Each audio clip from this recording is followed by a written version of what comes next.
लफ्यू कैसे हैं आप लोग? सीख रहे हो, समझ रहे हो, बहुत आगे बढ़ रहे हो। हम लोग बात करने वाले हैं 23 मार्च के मार्केट की थाली की। फोकस यहां रखना, आपको हर चीज समझाने वाला हूं, प्राइस एक्शन से लेके यूएसडी आईएनआर तक जो भी फैक्टर्स मार्केट को इफेक्ट करने वाले हैं डायरेक्टली।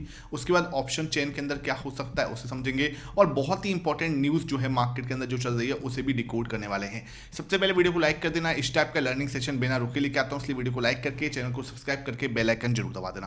भाई यहाँ पे हमें जो इंपॉर्टेंट चीज लर्निंग लेनी है वो हमें देखना है गिफ्ट निफ्टी हमें कहां पे ओपन दिखा रहा है। इस समय पे गिफ्ट निफ्टी अगर मैं देख रहा हूं तो लगभग 300 पॉइंट की गिरावट, 1.4% की गिरावट यहां पे दिख रही है। तो इस समय पे क्या दिख रहा है कि मार्केट कहां पे ओपन हो सकता है? 22,800 के पास में। अगर 22,800 के पास में मार्केट ओपन होती है तो ये हमारे पास इंपॉर्टेंट लेवल कौन सा होगा?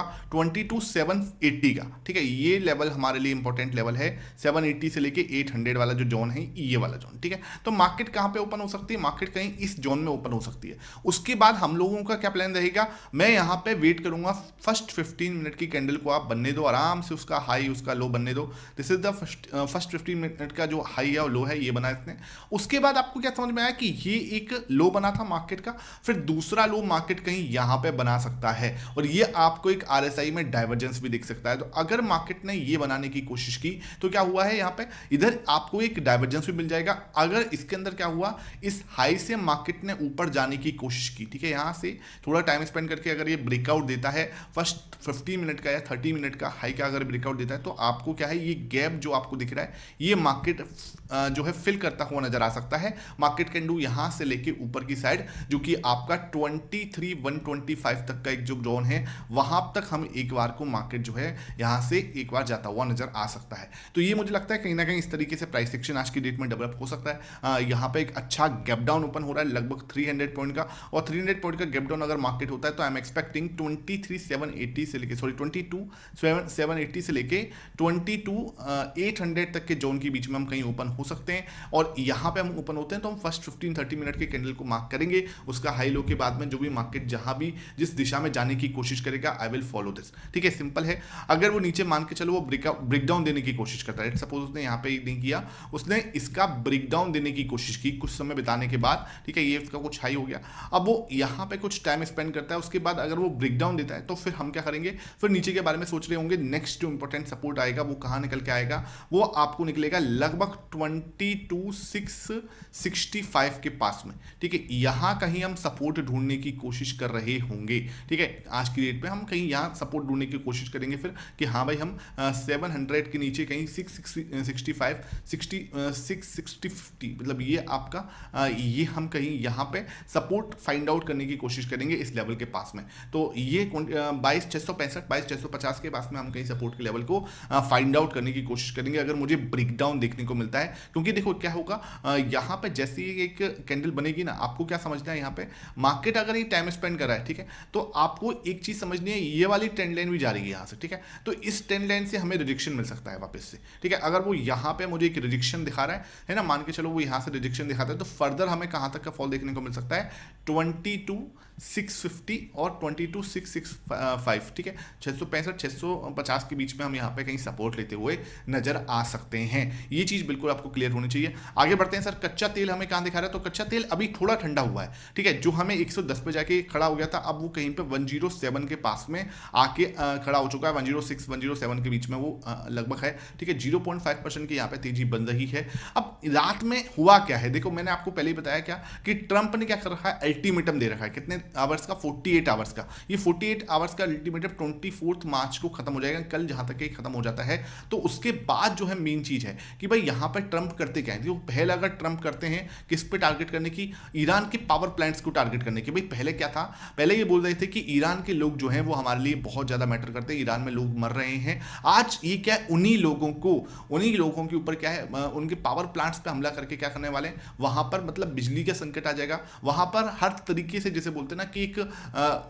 अंधेरा छा जाएगा हर लेवल पर। ठीक है, तो ये क्या है, ईरान ने भी साफ बोल दिया है कि आप अगर हमारे पावर प्लांट्स पे हमला करने वाले हो, आप बड़े पावर प्लांट्स पे हमला करने वाले हो, तो हम भी आपको नहीं छोड़ेंगे। उन्होंने बोल दिया स्टेट ऑफ हार्मोस को आप ओपन करने की बात करते हो, अगर हमारे ऊपर कोई भी हमला होता है तो स्टेट ऑफ हार्मोस कंप्लीटली बंद हो जाएगा। तो ये ईरान की भी धमकी आ चुकी है। तो कहने का मतलब क्या है कि दोनों तरफ तनाव जो है अभी पीक पे जाके खड़ा हो गया है। ऐसे में ट्रंप अगर कुछ रुख, भाई शांति वाला रुख से काम होगा। ईरान ऐसा देश नहीं है कि वो बहुत ही ज़्यादा आराम से झुक जाए, ठीक है। तो भाई ये वेनेजुला नहीं है या फिर कोई और देश नहीं है कि बहुत आराम से झुक जाएगा और अपनी सिचुएशन के अंदर जो है ट्रंप को एंटर होने देगा। तो ऐसी इतना आसान नहीं है ट्रंप के लिए, ठीक है। बाकी क्या है कि ईरान और इजराइल के बीच में अब न्यूक्लियर अटैक जैसी सिचुएशन बनेगी कि ईरान ने क्या करा, जो इजराइल है उसके न्यूक्लियर साइट के पास में हमला किया है, ठीक है, बिल्कुल न्यूक्लियर साइट के पास में हमला किया है। तो अब कहीं ना कहीं ये डर भी बन रहा है कि कहीं न्यूक्लियर अटैक जो है वो ईरान या इजराइल एक दूसरे पर ना कर दें, बिकॉज क्या है कि इसके पास बहुत कुछ है नहीं है खोने को। लेकिन वो ये कि भाई लेट्स सी किस तरीके से आगे बढ़ने वाला है सिचुएशन। ओके, अब हम बढ़ते हैं सर और कौन सी चीज़ें हैं। गोल्ड एंड सिल्वर देखें तो गोल्ड में लगभग 3.64% की यहाँ पे नरमी दिख रही है, यहाँ पे गिरावट दिख रही है। तो गोल्ड में आपको दबाव साफ दिख रहा है। उसके बाद बात करें सिल्वर के अंदर, तो सिल्वर के अंदर भी आपको लगभग 3.45% की, मतलब दोनों में 3-3% जो है आपको सिल्वर और गोल्ड जो है आपको गिरते हुए नजर आ रहे हैं। लगभग 67 के लेवल पे आपको क्या है सिल्वर आता हुआ नजर आया और $4,500 के नीचे भी आपको गोल्ड निकलता हुआ नजर आ रहा है। तो दोनों ही जैसे बोलते हैं ना कि एक परेशानी में मतलब हमें जो है डालते हुए नजर आ रहे हैं। अब मैं आपको बता दूं, ये मेरा running chart with Mohit Sharma का चैनल है। इसमें आपने अभी तक ज्वाइन नहीं कर रखा है, यहाँ पे भाई मेंबर्स ओनली वीडियोस आती हैं हर सैटरडे संडे में, आपको ये मैंने पोस्ट की हुई है। बहुत ही अच्छी डीप, मतलब 30 मिनट का सेशन दिया है। तो ये क्या प्रैक्टिस इतनी अच्छी होती है कि आपकी आंखें जो है वो एक स्कैनर में कन्वर्ट हो जाए। बाकी हम लोग एक दूसरे के साथ जुड़ते भी हैं, एक चार्ट्स आपके पास लगातार यहाँ पे डाले जाते हैं जो कि बहुत ही इंपॉर्टेंट होते हैं। वो आपके क्या है निफ्टी बैंक निफ्टी के स्पेसिफिक हो सकते हैं, आपके ETF के चार्ट्स हम लोग पोस्ट करते हैं। तो आप अगर इसको ज्वाइन करना चाहते हो लर्निंग पर्पज से, जहाँ पे हम प्राइस सेक्शन पे इन डेप्थ चर्चा करते हैं, तो आप इसको ज्वाइन कर सकते हो। लिंक आपको डिस्क्रिप्शन बॉक्स में मिल जाएगा। ध्यान रखना कोई भी बाई या सेल रिकमेंडेशन यहाँ पे नहीं दी जाती, कोई इन्वेस्टमेंट एडवाइस यहाँ पे नहीं दी जाती, कोई ऐसे कॉल्स यहाँ पे नहीं दिए जाएंगे। बाकी फ्री टेलीग्राम का लिंक भी आपको नीचे मिल जाएगा, तो उसे भी आप ज्वाइन करके रख सकते हो। अब बात करते हैं आगे क्या है सर, USD INR मेन जो कंसर्न है हमारा वो कच्चे तेल के बाद ये है, ठीक है भाई। मैं आपको बता रहा हूँ हमारे 3 मेन कंसर्न है। एक क्रूड ऑयल, ब्रेंट ऑयल जो कि सबके लिए मतलब जो है एक कंसर्न बना हुआ है इस समय पे। दूसरा हमारे जो है रुपया बहुत ज्यादा कमजोर हो रहा है। भले ही इसकी बात इतनी ज्यादा हो नहीं रही, लेकिन ये बहुत ज्यादा मैटर करता है। 94 पे जाके हम खड़े हो चुके हैं। This is the biggest concern जो हमें अपने दिमाग में रखना होगा। और तीसरा FIS जिस तरीके से मार्केट को छोड़ के जा रहे हैं, तो FIS को छोड़ने के बाद भाई सिंपल समझो ना, FIS ने इस महीने ही में 80,000 करोड़ के आसपास की बिकवाली की है और DIS को आप देखोगे तो 90,000 करोड़ उन्होंने खरीदा है इसी महीने। तो ये कहने का मतलब क्या है कि भाई यहां से जरूर मार्केट के अंदर आपको SIP इनफ्लो दिख रहा है कि हाँ भाई ये खरीदारी अच्छी दिख रही है, लेकिन बिकवाली रिको FIS की बहुत बड़ा नंबर जो है आपको मार्च के अंदर आता हुआ नजर आया है। तो ये 3 बड़े कंसर्न है जो कि हमें अभी इस समय पे परेशान कर रहे हैं साफ। उसके बाद बात करें हम अगर डाउ जोन्स की, तो डाउ जोन्स आपका कहां पे है, लगभग 0.9% अभी यहाँ पे गिरावट दिखा रहा है। ये डाउ जोन्स फ्यूचर को दिखा रहा हूँ 45,800 के आसपास है, ठीक है। अभी ये मार्केट ओपन होंगे, लेट्स सी यहाँ पे कितना बड़ा गैप डाउन ओपन होता है। बात करते हैं नेस्डेक की, तो नेस्डेक के अंदर भी आपको लगभग 100 पॉइंट का दबाव यहाँ पे साफ दिख रहा है। 23,900 के पास में हम कहीं यहाँ पे आते हुए नजर आ रहे हैं। अब यहाँ पे भी क्या है दबाव आपको साफ दिख रहा है। अब हम आगे बढ़ते हैं और कौन सी चीजें अगर मैं देखूं तो यहाँ पे डेटा क्या कह रहा है। डेटा अगर मैं आपको दिखाऊं तो डेटा मुझे समझा रहा है कैश मार्केट के अंदर जो हुआ, आपको FIS ने कैश मार्केट में लगभग 5,555 करोड़ का खरीदा बेचा था और जिसके सामने इंडेक्स फ्यूचर के अंदर लगभग 823 करोड़ का बिकवाली की है। स्टॉक फ्यूचर में लगभग आपको 435 करोड़ की बिकवाली की है। तो नेट आप देखोगे तो नेट लगभग हमने 6,000 करोड़ की बिकवाली जो है आपकी FIS के अंदर देखी है और जिसके सामने लगभग 5700 करोड़ के आसपास की जो है खरीदारी आपका कौन करते हुए नजर आया, DIS। विक्स आपका कुछ भी नो चेंज था। अब देखो आज कितना बढ़ता है, 22.8 पे जा चुके हैं, 22.8 बहुत ही बड़ा कंसर्न जो हमें दिख रहा है। सेंसेक्स आपका 0.4% बढ़ के बंद हुआ था और निफ्टी आपका 0.5% यहाँ पे बढ़ के बंद हुआ था।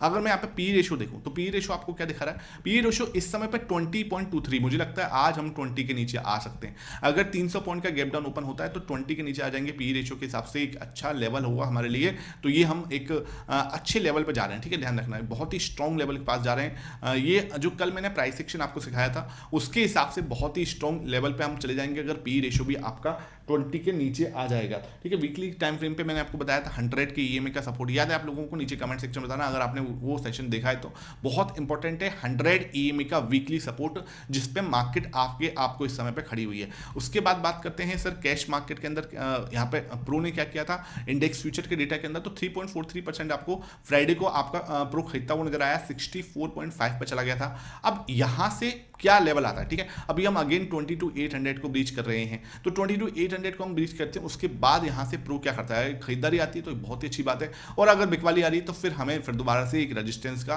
क्रॉस होने का वेट करना पड़ेगा। तो लेट्स सी आज का डेटा शाम को 9 बजे आपको जरूर देख लें, बहुत इंपॉर्टेंट लर्निंग सेशन रहेगा। अच्छा, एक रिक्वेस्ट और करनी है मैंने आपसे, हाथ जोड़ के विनती है, देखो मेरा कोई भी इन्वेस्टमेंट एडवाइस देने का काम नहीं है, ठीक है, ध्यान रखना। मैं कोई भी इन्वेस्टमेंट एडवाइस नहीं देता, कोई भी कॉल्स वगैरह नहीं देता, ध्यान रखना, कोई आपको रिकमेंडेशन टिप्स वगैरह नहीं देता, तो इन चीज़ों से दूर रहो। मेरा एक ही टेलीग्राम है, पब्लिक टेलीग्राम, जिसका लिंक आपको डिस्क्रिप्शन बॉक्स में मिलेगा, तो उसको आप ज्वाइन करके चलो। और कोई भी टेलीग्राम आपको अगर ज्वाइन कराता है तो वो सब की सब फेक है, बहुत सारे फेक चैनल चल रहे हैं, तो उन फेक चैनल से बच के रहो भाई। बहुत लोगों को क्या है फिर उस तरीके से ना स्कैम हो जाता है, तो भाई इस तरीके से सब चीज़ों से बच के रहो। कोई इन्वेस्टमेंट एडवाइस, कोई भी कॉल टिप्स में नहीं देता, अगर मेरे नाम से अगर कोई दे रहा है तो उसको अच्छे से रिपोर्ट करो, ठीक है सर, ध्यान रखना इस चीज़ का। बात करते हैं यहाँ पे भाई और कौन है, तो FIS जो है हमारे 0.22% इन्होंने क्या करा है, खरीदारी की थी फ्राइडे को।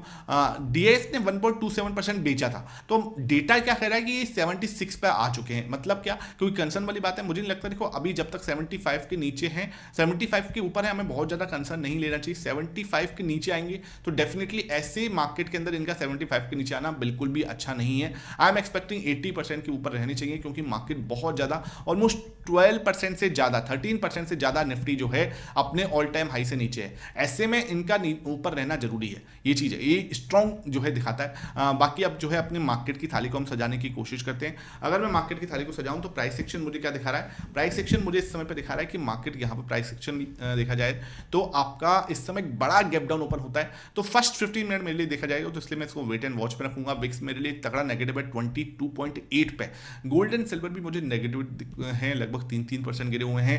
FIS भाई मार्केट के अंदर ना इस समय पे वेट एंड वॉच पे रखूंगा मैं, DIS को भी वेट एंड वॉच पे, और प्रो मुझे लगता है कि पॉजिटिव रह सकता है, इट कैन बी सेफ। कच्चा तेल नेगेटिव है, पुटकॉल इशू 0.78 का इतना बड़ा गैप डाउन के बाद में हो सकता है हम थोड़े से सेट हो जाए, 0.6 के नीचे आ जाए, तो ये मेरे लिए हो सकता है हम पॉजिटिव रह सकते हैं।